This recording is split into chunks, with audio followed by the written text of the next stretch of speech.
étude sur les subtilités de l'idolâtrie.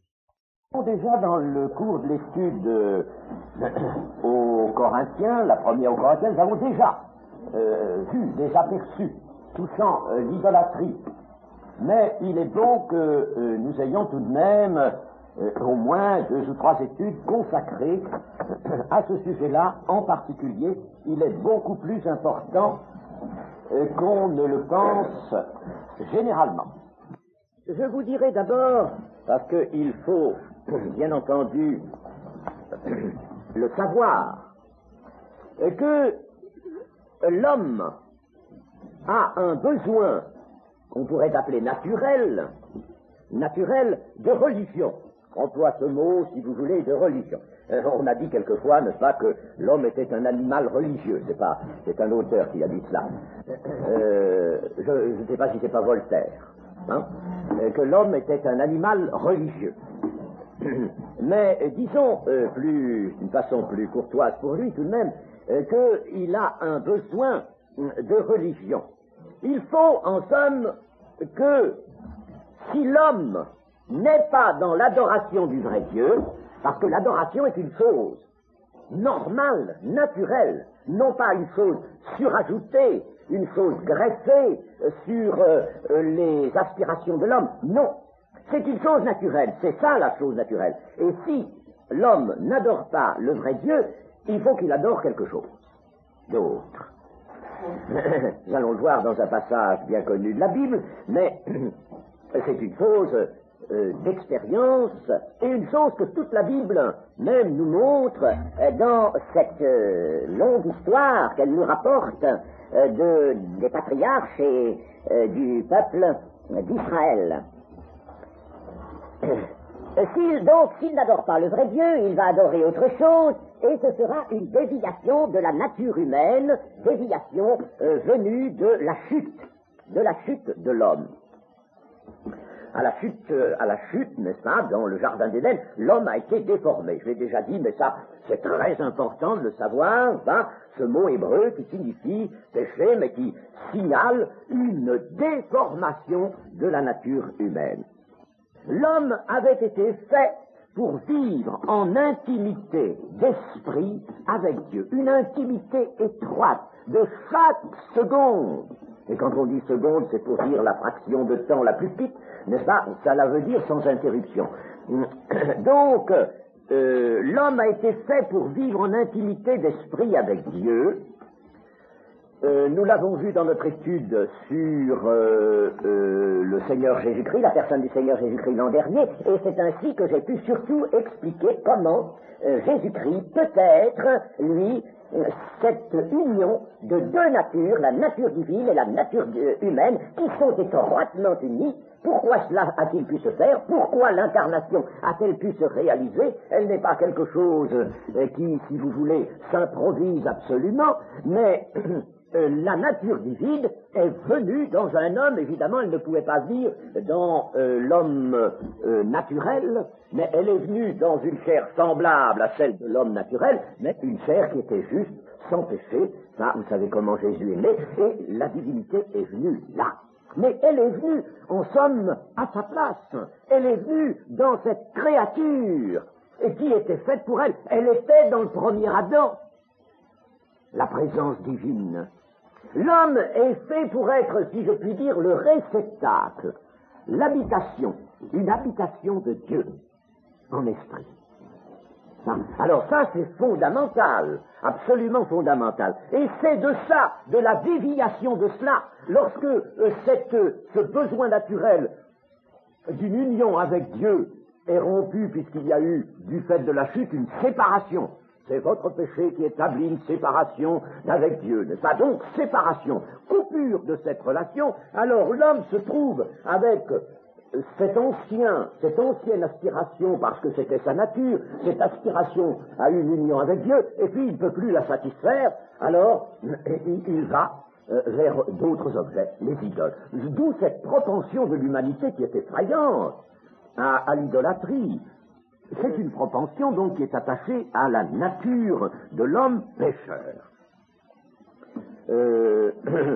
des hommes, n'est-ce pas, ayant étudié les races, différentes races, les coutumes, n'est-ce pas, ont constaté cela, ce grand besoin d'idolâtrie absolument partout. Parce que lorsqu'il est séparé de Dieu, n'est-ce pas, il ressent un vide. Il ressent un vide, il y a un vide. Et comme l'a dit un philosophe, tout vide cherche constamment à être rempli, à être comblé. Le vide ne s'aime pas. Le vide appelle quelque chose pour le remplir, n'est-ce pas? Le vide ne s'aime pas lui-même, il appelle. Alors il y a, l'homme ressent un vide et il a le besoin correspondant de le combler par une relation d'esprit ou d'âme, mais comme il ne peut plus avoir cette relation avec Dieu parce qu'il en est séparé, il a fallu que Jésus-Christ vienne, n'est-ce pas? Il a fallu cela, n'est-ce pas? Pour qu'il y ait la communion.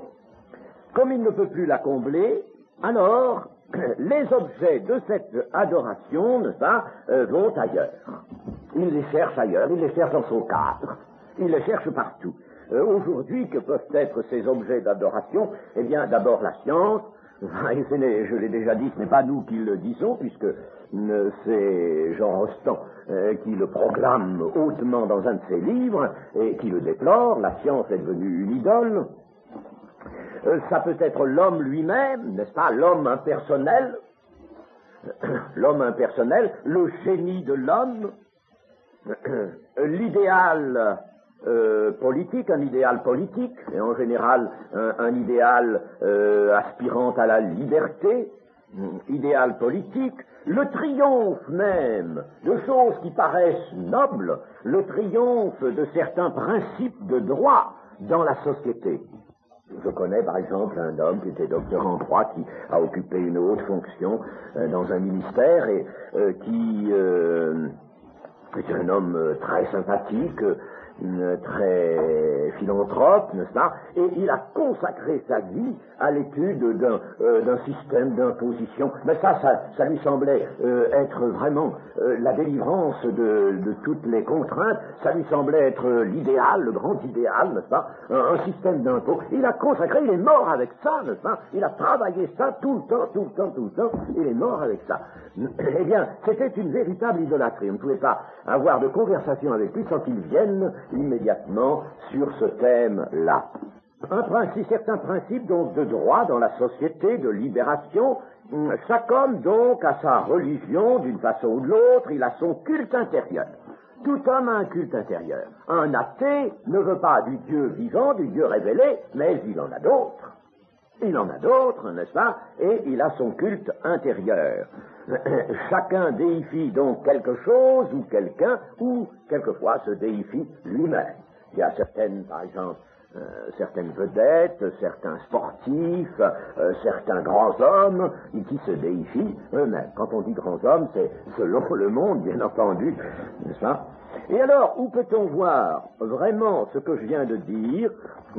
Eh bien, j'aime bien le dire souvent avant de le justifier, parce qu'on comprend mieux ensuite la citation. Romains 1, 18. Là, c'est quelque chose de tout à fait général, ce passage. C'est l'homme, vraiment l'homme vu, l'homme type, l'homme impersonnel. Alors, relisons-le ensemble. Après les explications que je viens de vous donner, la colère de Dieu se révèle du ciel contre toute impiété et toute injustice des hommes en général, qui retiennent injustement la vérité captive. C'est ce qu'a fait Adam, n'est-ce pas? Il connaissait Dieu, il avait vu Dieu, il a pu en parler à ses enfants. C'est comme ça d'ailleurs que Caïn et Abel ont connu Dieu et connaissaient Dieu. Même Caïn, qui s'est révolté contre Dieu, connaissait l'existence de Dieu. Enfin, il avait une information sur Dieu qui était de première main, il connaissait Dieu. Eh bien donc, n'est-ce pas, les hommes retiennent injustement, par le fait d'une injustice qui est en eux, d'une impiété qui est en eux, d'un mal, du péché qui est en eux, n'est-ce pas? Alors, le péché combat la vérité et la rend captive. Car ce qu'on peut connaître de Dieu est manifeste pour eux. Dieu le leur ayant fait connaître. Dieu a fait connaître donc ce qu'on peut connaître de lui, d'une façon manifeste. En effet, les perfections invisibles de Dieu, sa puissance éternelle et sa divinité, se voient comme à l'œil depuis la création du monde quand on les considère dans ses ouvrages ou dans ses œuvres. Ils sont donc inexcusables. Les hommes, en général, nous dit ici le texte, sont inexcusables de ne pas connaître Dieu. Ils ne le connaissent pas parce qu'ils ne veulent pas le connaître, parce qu'il y a en eux ce que cet apôtre appellera dans la même épître la loi du péché, c'est-à-dire une vigueur, une force, une puissance contraire à la vérité, contraire à Dieu. Puisque, ayant connu Dieu, ils ne l'ont point glorifié comme Dieu, et ne lui ont point rendu grâce, mais ils se sont égarés dans leurs pensées, et leur cœur sans intelligence, privé d'intelligence, l'intelligence spirituelle, a été plongé dans les ténèbres.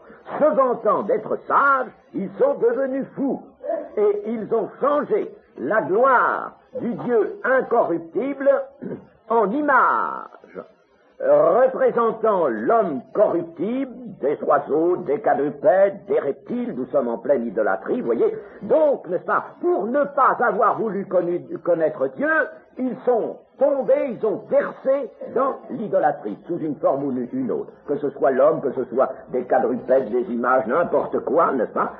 Verset 24, c'est pourquoi Dieu les a livrés à l'impureté selon les convoitises de leur cœur. Retenons le mot convoitise qui va devoir nous arrêter plus tard. Selon les convoitises de leur cœur, en sorte qu'ils déshonorent eux-mêmes leur propre corps, eux qui ont changé la vérité de Dieu en mensonge et qui ont adoré et servi la créature au lieu du Créateur, qui est béni éternellement. Amen. Eh bien, n'est-ce pas, voilà, vous voyez là que, faute d'avoir retenu la vérité, faute d'avoir vraiment connu Dieu, c'est ça, et d'avoir voulu servir Dieu, ils sont tombés dans d'autres services, dans d'autres liens, dans d'autres relations. Et je rappelle que religion veut dire relation, dans d'autres religions, dans d'autres relations, n'est-ce pas, sous des formes multiples et tout à fait diverses. Par conséquent, n'est-ce pas, il y a bien ce besoin de religion à la base de l'homme, mais ce besoin est perverti du fait de la chute et de la séparation d'avec Dieu. Et alors le peuple d'Israël va être cette première action de Dieu au milieu de la masse humaine pour rétablir une relation de l'homme avec lui. Mais la rétablir dans certaines conditions, naturellement. Et l'Israélite, qui était fidèle à sa loi, l'Israélite, n'est-ce pas, qui se servait du cadre de la loi de Moïse, c'est un cadre que Dieu avait proposé, se servait de ce cadre pour revenir vers son Dieu, il était béni. n'est-ce pas ? Il était béni, il était éclairé intérieurement, et il sortait de cette ombre, de cette ténèbre, pour retrouver vraiment la lumière, qui est appelée la lumière des vivants. Mais en Christ, alors, la lumière resplendit.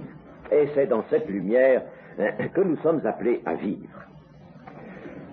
Idolâtrie. L'idolâtrie vient de idole, et idole vient du grec eidolon, qui signifie tout simplement image. Image. L'idolâtrie, c'est en somme l'adoration de tout ce qui n'est pas Dieu. Et tout ce qui n'est pas Dieu, mais qui fait l'objet d'aspiration et d'une sorte de fièvre un peu intérieure, d'adoration, n'est-ce pas? Eh bien, tout cela devient de l'idolâtrie. Et cette idolâtrie, bien entendu, elle est due, avons-nous dit, au fait qu'il y a eu séparation de l'homme avec Dieu et que le besoin reste. Le besoin de religion, le besoin d'adoration reste. Et bien entendu, il y a un facteur qu'il faut ne pas oublier dans ce que nous venons de dire, c'est l'emprise de Satan sur l'homme. L'emprise de Satan sur l'homme, qui est un phénomène général. Je vais vous citer, là, ici, 2 Pierre 2,19. Je ne prends que ce verset, parce que c'est la fin du verset qui nous intéresse, ils leur promettent la liberté quand ils sont eux-mêmes esclaves de la corruption, car, alors voici un principe général, car chacun est esclave de ce qui a triomphé de lui. Chacun est esclave de ce qui a triomphé de lui. Or, Satan a triomphé de l'homme. En Éden, il a triomphé de l'homme, et il a provoqué cette rupture, n'est-ce pas, de l'homme avec son Dieu, et lui s'est mis à la place. N'oublions surtout jamais, n'est-ce pas, le thème de la troisième tentation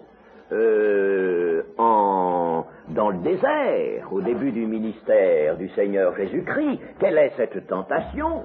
Eh bien, tiens, montons là, n'est-ce pas? Le diable emmène le Seigneur Jésus-Christ. Il a de la force, il a de la puissance, il a une puissance qui agit, qui est spirituelle, une puissance qui ressemble beaucoup, n'est-ce pas, en bien des points, à celle de Dieu. Il emmène le Seigneur sur le haut du temple.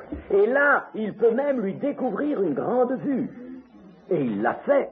Il lui a découvert une vue. Non pas la vue qui était naturelle, il lui a même là découvert une vue. Le diable dispose d'une puissance extraordinaire, chers amis, il ne faut pas l'oublier. Ça ne servirait à rien de ne pas vouloir le savoir. Il faut le savoir. La puissance de Dieu est plus grande, bien entendu, n'est-ce pas? Mais attention, il était un chérubin protecteur aux ailes déployées, la plus haute des créatures de Dieu. Souvent, des hommes de Dieu ont pu dire que, à côté de Dieu, après Dieu, n'est-ce pas, il y avait Jésus-Christ, enfin Jésus-Christ après Dieu, Jésus-Christ est Dieu, mais disons, Jésus-Christ vu en tant que Fils de l'homme venant sur la terre, n'est-ce pas? Bien, alors, Jésus-Christ, n'est-ce pas, en tant que Dieu, il est l'égal de Dieu, mais venu sur la terre, n'est-ce pas, Jésus peut dire, mon Père est plus grand que moi. Alors, Jésus-Christ, n'est-ce pas, après Dieu, et puis après Jésus-Christ, aussitôt Satan. Très en somme, si vous voulez, dans l'ordre, Jésus sur le haut du temple, et puis là, il lui dit, tu vois, regarde cette terre, regarde cette planète, regarde-la. Eh bien, tu vois tous ces royaumes, ils m'appartiennent. Et le Seigneur Jésus ne dit pas, Satan, tu t'abuses un petit peu, là, tu vas un petit peu fort, c'est pas à toi. Non, pas du tout. Même plus tard, Jésus dira de Satan qu'il est le prince de ce monde, le roi de ce monde. Tous ces royaumes m'appartiennent. Eh bien, écoute, je te les donne. Je te les donne. Généreux, je te les donne. Il est généreux, Satan, toujours généreux. Je te les donne. Une seule chose que je te demande, n'est-ce pas, tu te prosternes et tu m'adores. Voyez-vous, tu amènes ton adoration sur moi. Donc, n'est-ce pas, c'est Satan, son péché a été de s'élever au-dessus du Très-Haut et d'attirer à lui l'adoration, de se faire Dieu lui-même, se séparant ainsi du vrai Dieu unique. Le prophète Ésaïe, au chapitre 14, et au verset 13, d'ailleurs, voici ce qu'on lit concernant Satan. Je ne vais pas m'y arrêter longuement, mais je vous le cite. Concernant Satan, chapitre 14, verset 13, ou verset 12. « Te voilà tombé du ciel, astre brillant, fils de l'aurore. » Astre brillant, fils de l'aurore. Voyez, quelle était la qualité de... Et on peut le voir encore dans Ézéchiel 28, n'est-ce pas? Toi, le vainqueur des nations. Tu disais en ton cœur, le vainqueur, il a triomphé de l'homme, il a triomphé par conséquent de toute l'humanité, et c'est lui le vainqueur des nations, c'est le prince de ce monde. Il est prince de ce monde. Tu disais en ton cœur, je monterai au ciel, j'élèverai mon trône au-dessus des étoiles de Dieu, je m'assiérai sur la montagne de l'assemblée, à l'extrémité du septentrion, je monterai sur le sommet des nues, je serai semblable au Très-Haut. Je serai semblable à Dieu. Il se fait Dieu. Ça, voyez, le péché de Satan. Et là, n'est-ce pas, est le grand principe de l'idolâtrie. Alors, l'homme qui fait comme Satan, quel que soit l'objet de son adoration, il quitte Dieu, il prend un autre objet, il est idolâtre. Et l'idolâtrie agit sur l'homme comme une immense fascination. C'est une fascination, une immense fascination, une immense séduction. L'homme est séduit par là, c'est ce côté-là que Satan utilise. C'est là qu'il est vainqueur de l'homme, c'est par là. Une immense fascination, une immense séduction. Et cette séduction, cette fascination s'exerce depuis la chute et va en s'amplifiant. Elle va en s'amplifiant. C'est en effet elle qui produit l'iniquité générale, le contraire de la justice, contraire de l'adoration de Dieu, contraire de la justice, l'iniquité. Et vous savez que Jésus a dit que l'iniquité, à la fin des temps, se serait accrue. L'iniquité se serait accrue. L'amour, au contraire, l'amour c'est la relation avec le Dieu vrai, l'amour, au contraire, ayant diminué. L'amour ayant diminué sur la terre et l'iniquité ayant tout pris, tout grossi, n'est-ce pas, énormément grossi. Le mystère de l'iniquité, comme l'appelle Paul, ce mystère de l'iniquité devient monstrueux à la fin des temps. Et nous avons encore un texte du Seigneur Jésus-Christ, un texte du Seigneur Jésus-Christ qui nous montre cette fascination par l'idolâtrie. C'est dans l'Apocalypse, au chapitre 3 et au verset 10. C'est un texte, je dis, du Seigneur Jésus, puisque ça a été dicté à Jean. Ça a été dicté. Verset 10. Parce que tu as gardé la parole de la persévérance en moi. Plus exactement, parce que tu as gardé la consigne de persévérer en moi. Ça se comprend mieux, n'est-ce pas? Tu as gardé la consigne. La consigne de persévérer en moi, je te garderai aussi, ou je te garderai moi aussi, à mon tour, je te garderai à l'heure de la tentation qui va venir sur le monde entier pour éprouver les habitants de la terre. La tentation qui va venir, c'était une chose annoncée, c'était le sommet du mystère de l'iniquité, et par tentation, là nous pouvons comprendre plutôt, certaines versions traduisent la séduction, la fascination. Cette grande séduction, cette grande fascination qui va s'étendre sur la terre entière. Nous y sommes. Cette grande fascination, c'est une fascination. Et ce n'est pas facile de s'en sortir. On ne peut pas s'en sortir tout seul. La preuve, c'est que à une église là qui plaît au Seigneur, n'est-ce pas? Eh bien, le Seigneur dit: je te garderai moi aussi à l'heure. Tu auras besoin que je te garde, mais je serai là pour te garder, parce que toi tu as persévéré. Tu n'as pas oublié de persévérer en moi, en Christ. Pas dans une doctrine, en Christ. Et persévérer en Christ, ça fait persévérer dans la saine doctrine de Christ.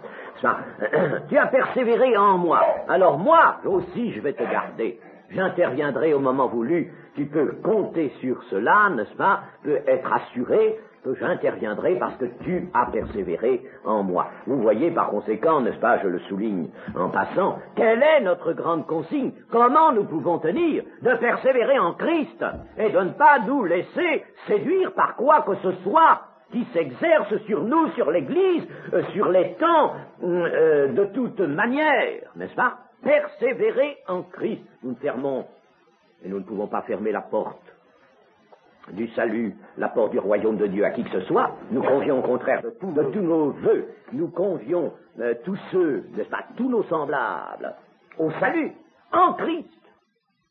Mais qui veut dire en Christ, dira nécessairement dépouillement de tout ce qui n'est pas Christ et de tout ce qui, par conséquent, est idolâtrie. Et nous allons voir les formes subtiles de l'idolâtrie. C'est une grande fascination qui va en s'amplifiant et qui devient terrible à la fin, au point qu'il faut que ce soit le Seigneur lui-même qui nous garde. Nous ne pourrions pas nous en défendre seuls. D'ailleurs, vous savez que Jésus a dit aussi, dans son discours eschatologique, que à l'égard des faux Christ, des faux prophètes, il interviendrait, n'est-ce pas? Parce que ils arriveraient, Satan va faire toutes sortes de prodiges, des prodiges mensongers, il va faire des prodiges au point de séduire les élus eux-mêmes, au point d'aller jusque-là de séduire les élus eux-mêmes, s'il était possible. Mais attention, n'est-ce pas, c'est une chose redoutable. Ce n'est pas de la musette, ce n'est pas, n'est-ce pas, quelque chose de quoi on va facilement être quitte. Non. Ah, non. C'est quelque chose de redoutable. Une fascination, n'est-ce pas, avec des prodiges au point, des prodiges, des choses prodigieuses, des miracles, de faux miracles, même des miracles. Satan va employer toute sa puissance au point de séduire les élus eux-mêmes. Et cette idolâtrie comprend, d'une manière générale, dans les Écritures, des cultes à des faux dieux, c'est-à-dire des dieux imaginaires, des faux dieux, des cultes, des fausses croyances, toutes sortes de fausses croyances, ça nous tombons tout de suite dans l'idolâtrie dès qu'il y a une fausse croyance, des fausses croyances, des cruautés, des débauches, je préciserai tout à l'heure, des rites et des pratiques diverses. Dès que l'on emprunte un rite, quelque chose de rituel, qui n'est pas demandé par Dieu, on verse dans l'idolâtrie. Dès qu'on pratique un rite, quelque chose, n'est-ce pas, qui n'est pas du tout selon la volonté de Dieu, rites et pratiques diverses, n'est-ce pas, on tombe dans l'idolâtrie. L'usage des drogues et des substances aussi que l'on consomme en les fumant, n'est-ce pas, les fumeries d'opium et autre chose, n'est-ce pas, tout l'usage de tout cela confine et amène immédiatement à l'idolâtrie, là aussi. Et la preuve, n'est-ce pas, c'est que tous ceux qui se livrent à ça, on recherche les hallucinations, et par les hallucinations, alors ils viennent, n'est-ce pas, une sorte d'ésotérisme extravagant, mais dans lequel ils trouvent absolument tout leur bonheur, tout leur plaisir, n'est-ce pas, un plaisir souvent amer, mais tout cela est l'idolâtrie. Et puis les passions les plus diverses, évidemment. Le premier aspect de l'idolâtrie dans les Écritures, c'est donc ce culte voué à des faux dieux, des dieux imaginaires. Alors ça, c'est l'aspect le plus évident, hein, plus évident. Des faux dieux qui sont représentés par des objets, des statues, des images, des représentations, ça, ou même des objets naturels. Nous allons voir, n'est-ce pas, des objets naturels. Et c'est ainsi, n'est-ce pas, que, voyez, la propension, comme je vous l'ai dit, de l'homme est tellement générale, chose générale, que pour constituer son peuple dans sa loi, dans la partie, on peut dire, centrale de sa loi, c'est-à-dire les 10 lois, les 10 commandements, le décalogue, le Seigneur va inscrire tout de suite ceci.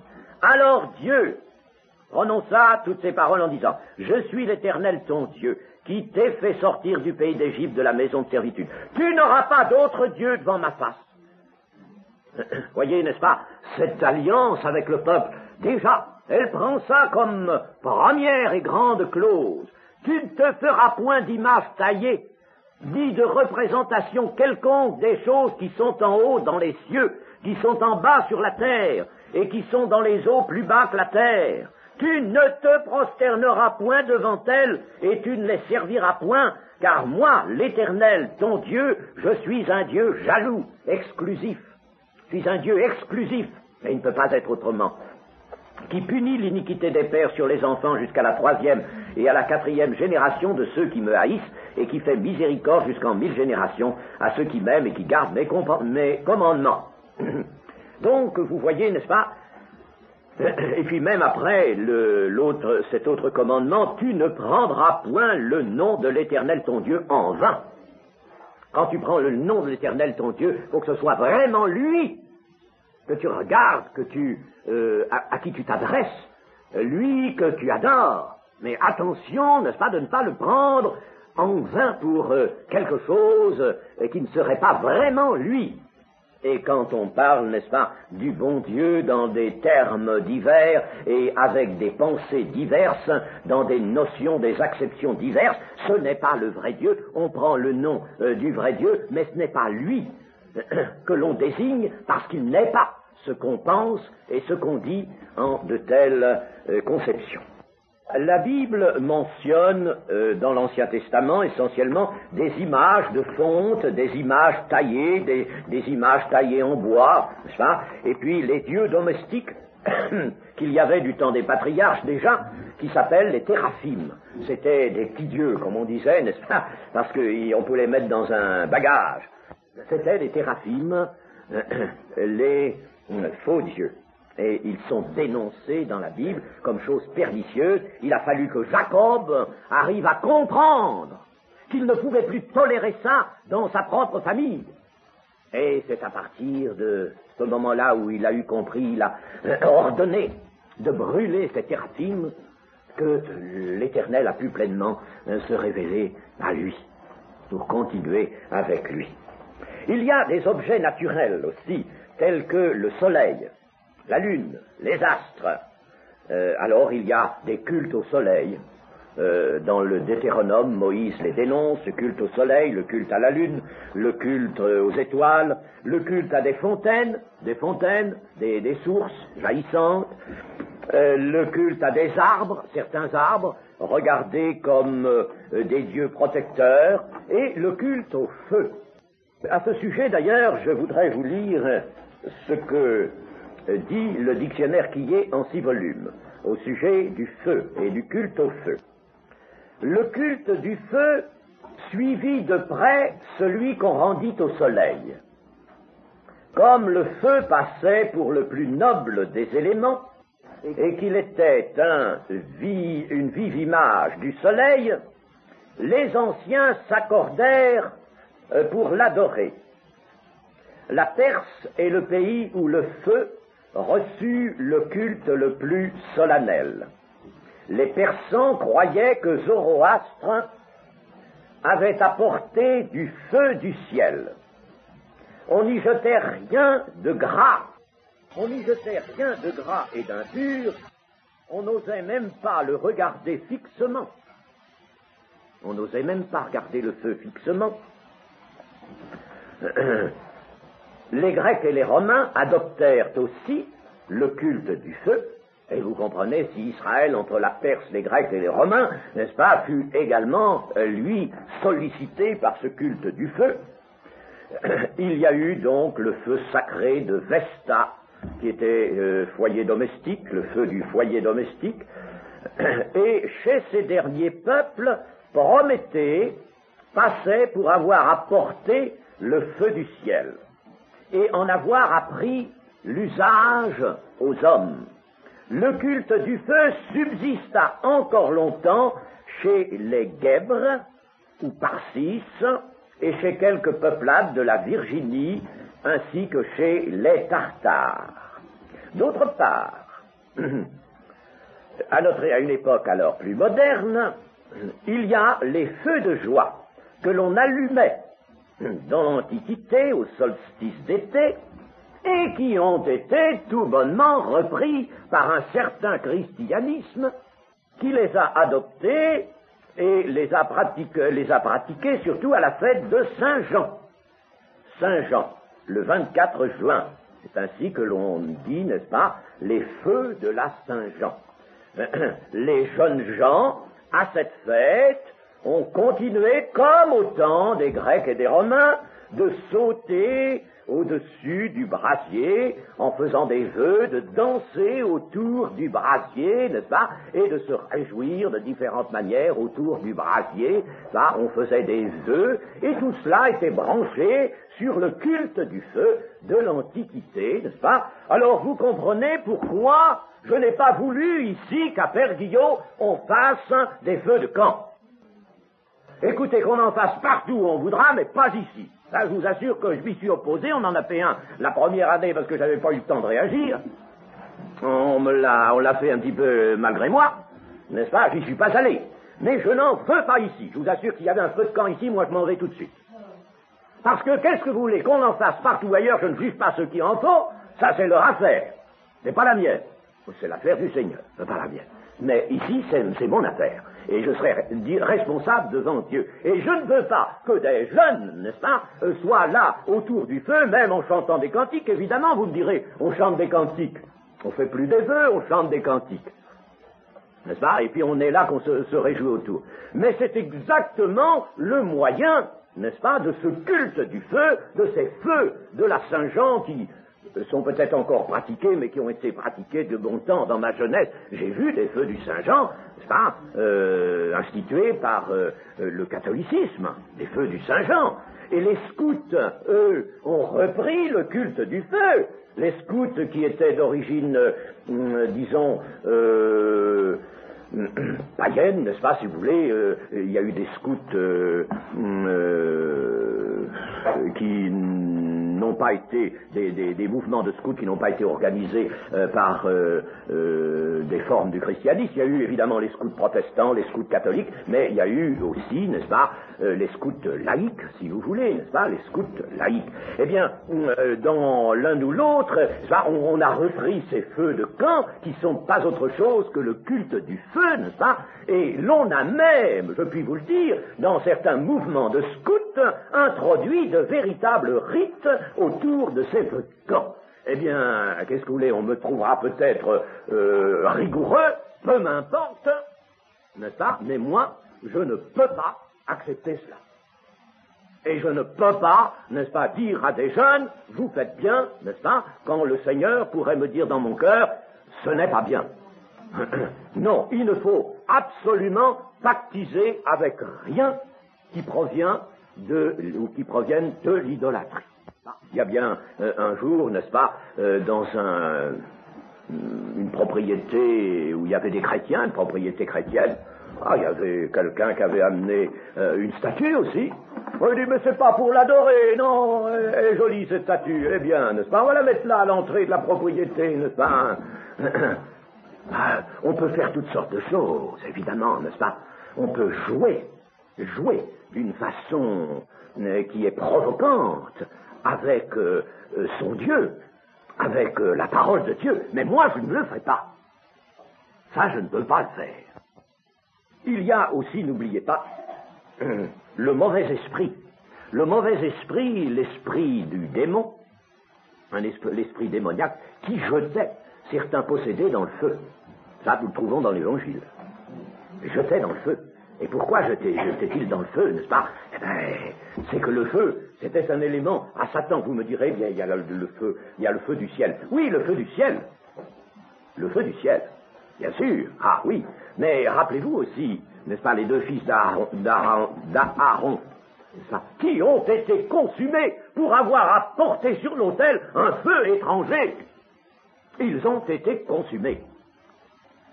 Le feu du ciel seul était agréé de Dieu, et non pas un feu étranger. Et pourquoi cette sévérité? C'est parce que le feu étranger était précisément là l'instrument, un instrument même presque privilégié de l'idolâtrie. Voyons un autre aspect.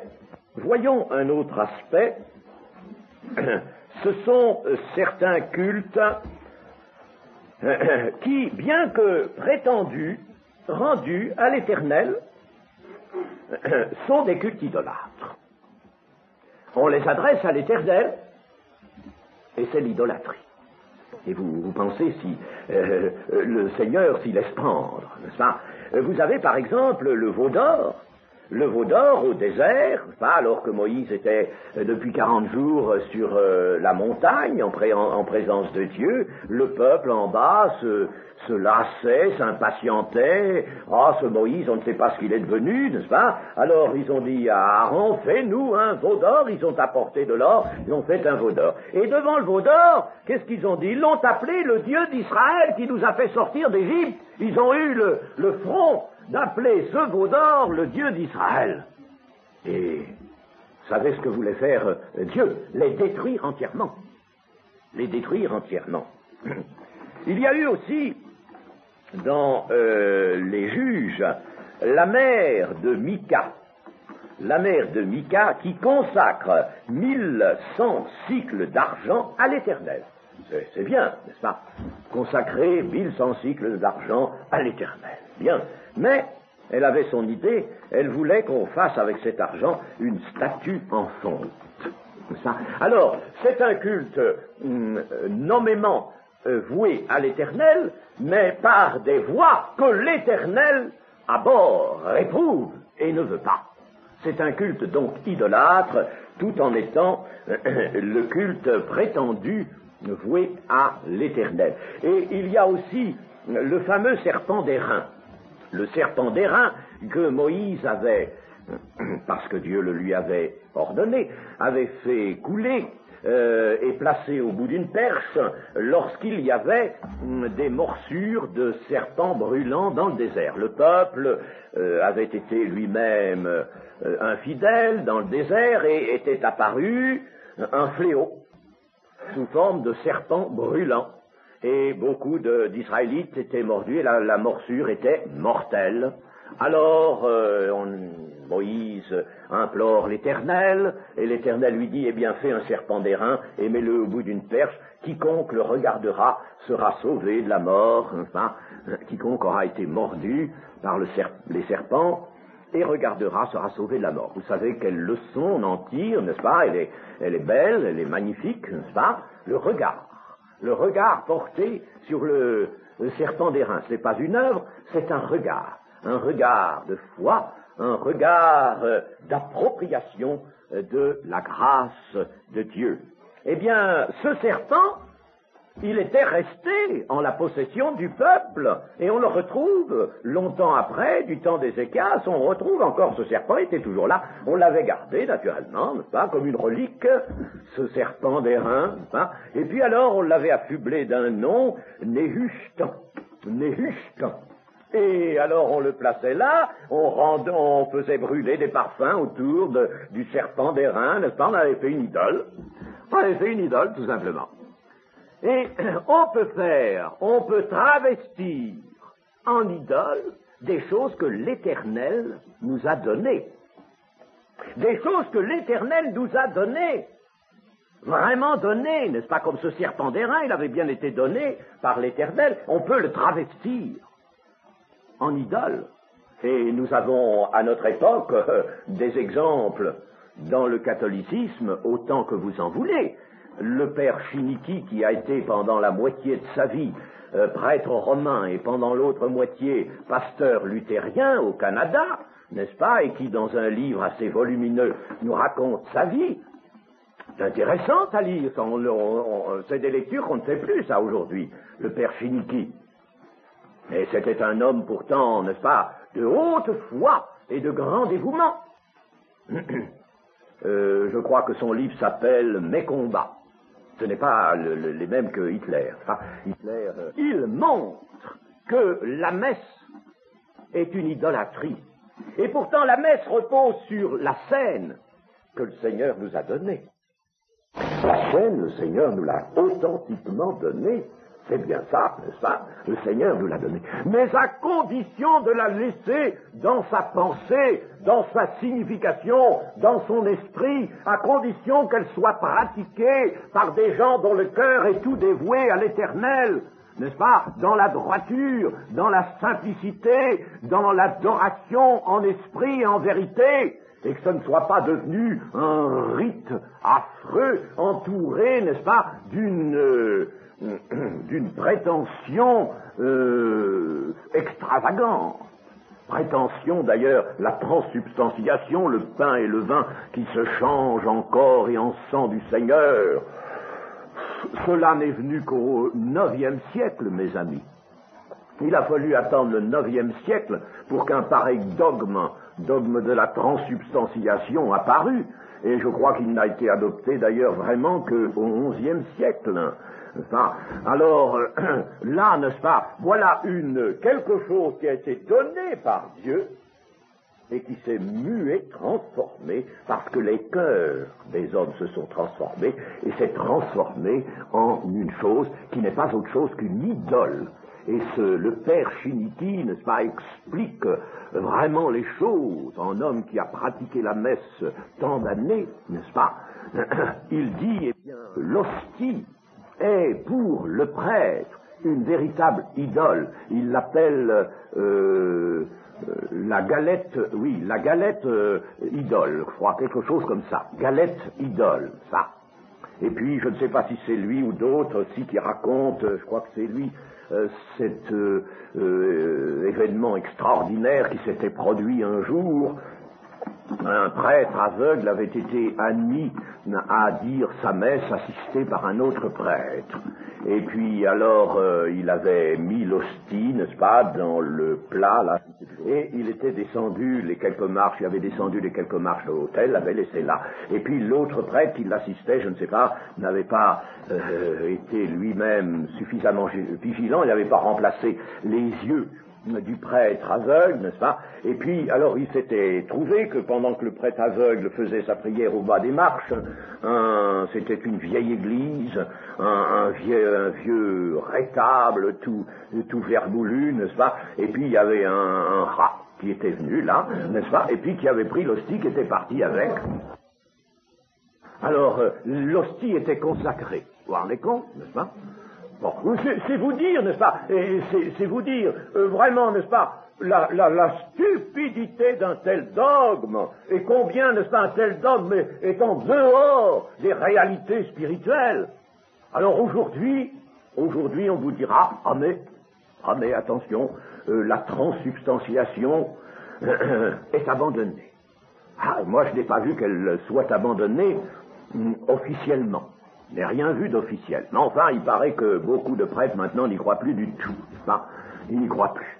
Alors, je ne sais pas ce qu'ils font, je ne sais pas où ça en est, mais toujours est-il, n'est-ce pas, qu'il n'y a qu'une chose à faire, n'est-ce pas, supprimer cela et revenir à ce que le Seigneur a institué d'une façon simple. Quand le Seigneur s'est trouvé avec deux disciples d'Emmaüs, lui ressuscité, il a rompu le pain d'une façon simple devant eux, et il leur a donné, il a mangé le pain avec eux, il a fait la scène avec eux, n'est-ce pas, rompu le pain. C'était si simple, et cela évoquait, et cela signifiait le sacrifice magnifique et unique, et non pas répété comme on le prétend dans la liturgie de la messe, le sacrifice unique du Seigneur pour le salut des hommes. Et nous arrêterons là ce matin.